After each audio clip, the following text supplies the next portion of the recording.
McCaw believes that if you've lived in Oregon for any amount of time, you can see the east side of the state can be quite different than the west. For a very long time, there's been this urban-rural divide, and people on the east side of the state have felt like their state-level government has not heard them, has not understood their way of life, their values, their problems. And that's why a couple years back, a group of people began discussing a new idea. We started going county by county in Eastern Oregon and asking voters directly, do you want your elected leaders to look into moving the border? McCaw, a spokesperson for the Greater Idaho Movement, says their plan was originally met with skepticism. When we started this 2 years ago, I would get that a lot, like, well, this will never happen. Why are you wasting your time? But he says that sentiment is changing. Several eastern Oregon counties voted to discuss moving the border, and now resolutions are up for a vote in both the Oregon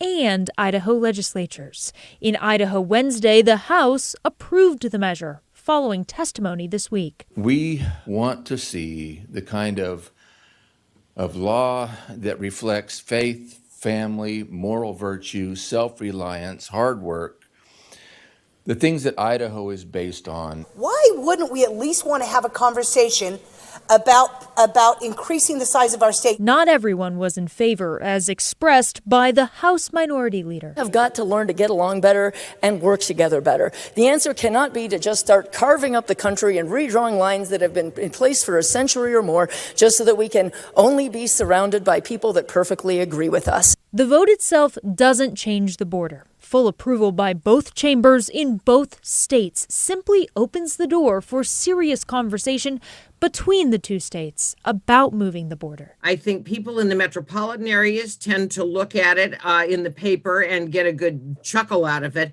But the fact of the matter is, people in Eastern Oregon are dead serious. Former candidate for governor Betsy Johnson is now a KGW political analyst. She says while it's far from a done deal, the discussion of Greater Idaho raises real questions and concerns. Quit treating the symptoms, get at the root problem, and try to figure out why would a portion of Oregon want to leave here? What has made it so bad that they are prepared to go through the administrative and expense and political hassle of trying to separate a piece of Oregon and move it into Idaho?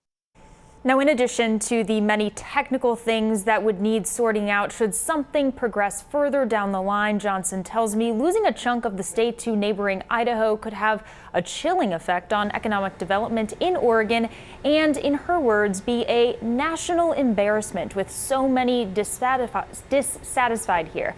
To be clear, even if we get to the point where both state legislatures agree on moving the border, Congress must also approve it. David?